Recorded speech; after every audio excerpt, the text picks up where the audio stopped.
آقا چند سال پیش 20,000 هکتار از اراضی کشاورزی نهال زیتون کاشته شده، منتها به اشتباه نهال زیتون غیر مثمر کاشته شده. یعنی زیتونی کاشتن که زیتون نمیده.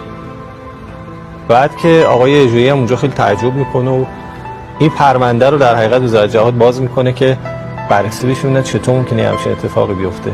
20,000 هکتار خیلی عدد بزرگی. یعنی من هنوز از وقتی این خبر خوندم نمیتونم هضمش بکنم که آیا ممکنه واقعا خطا در این اندازه 20,000 هکتار رو بکاریم بعد ببینیم که زیتون نمیده.